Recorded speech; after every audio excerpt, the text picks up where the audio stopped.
Hi, this is Kirk from livingafield.com. I would like to welcome you to another edition of our online learning academy, where today we're going to be discussing curly dock. This curly is definitely not a stooge.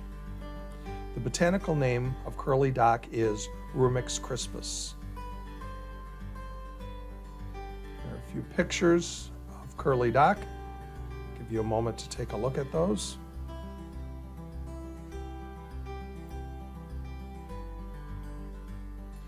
Common names are curly dock, curled duck, dock, and yellow dock. This is a non-native invasive species that has become naturalized all across the United States. It's a member of the Polygonaceae or buckwheat family.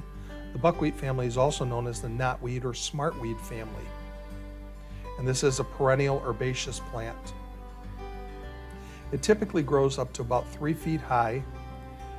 The smooth leaves jut out from basal rosette. The common name curly dock comes from leaves which have curled or wavy margins, as you can see in this picture on the right.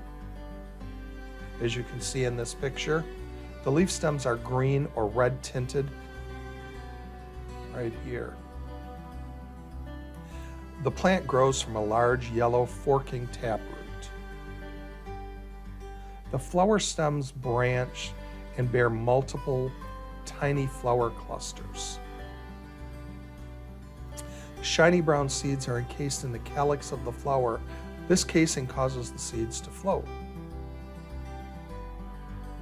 This plant prefers moist, rich, heavy soils of roadsides, meadows, fields, and other disturbed waste areas. It also likes to grow along shorelines and at forest edges. As I said, this is an invasive species and has taken over many areas in North America. Please do your part and eat this obnoxious weed. It's delicious. The parts that you use of this plant, the young leaves and seeds, are used as food, and the roots are used for medicine. High amounts of oxalic acid give the young leaves a pleasant sour flavor. I love to eat them raw, as well as add them to salads. They can also be cooked as a pretty tasty pot herb. This plant is very high in vitamins A and C, protein, iron, thiamine, riboflavin, and potassium. As the plant matures, however, the leaves become far too bitter to be palatable. The seeds can be gathered and used as you would other members of the buckwheat family. They can be boiled and eaten as a porridge of sorts. It can also be ground and used as a type of a buckwheat flour. I've heard anecdotal evidence that because of certain compounds contained in the leaves, eating too many of them can increase one's risks of kidney stones. Some people have also been known to have slight gastric upset from eating this plant.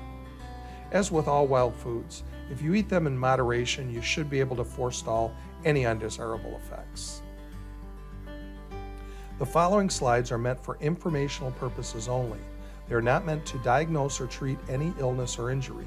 Always consult with a physician or other qualified medical care provider concerning the diagnosis and treatment of any illness or injury. The roots of Rumex crispus are prized as a natural medicine. The root is very high in iron and is therefore quite useful in the treatment of anemia. The root can also be dried and powdered for future use. This powder can then be placed in capsules and taken to combat anemia throughout the year. Extracts of the root are also effective. The plant has also been shown to be very useful in treating respiratory conditions.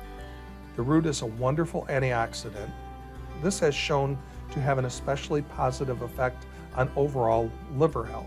Root tea drank 3 times a day has been shown to be effective at relieving intestinal irritation, indigestion, and constipation. I like to tincture the fresh roots for use throughout the year. This plant is an alterative, meaning that it restores proper function to the body. It is antioxidant. It renders free radicals harmless. It is antiscorbutic. It's rich in vitamin C, and therefore it's used to prevent or cure scurvy, a disease caused by a deficiency of vitamin C. It is astringent.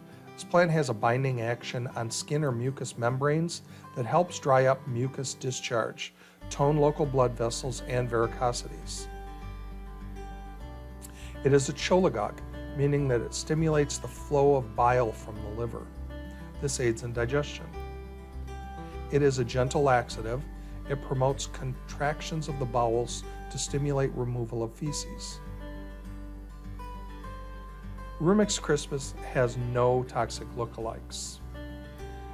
People taking digoxin or warfarin or diuretics should not take Rumex crispus without first checking with their physician. Rumex crispus is an important edible and medicinal plant with a rich history of use. I hope you get out into the natural world and harvest some for yourself. I hope you've enjoyed this video. If so, please try one of our other online videos. You might also be interested in one of our guided plant walks. You can find all of our training opportunities on our website at livingafield.com. I would appreciate you taking a moment and emailing me your feedback on this video to videos@livingafield.com. This ends our video presentation. I hope you have a wonderful day.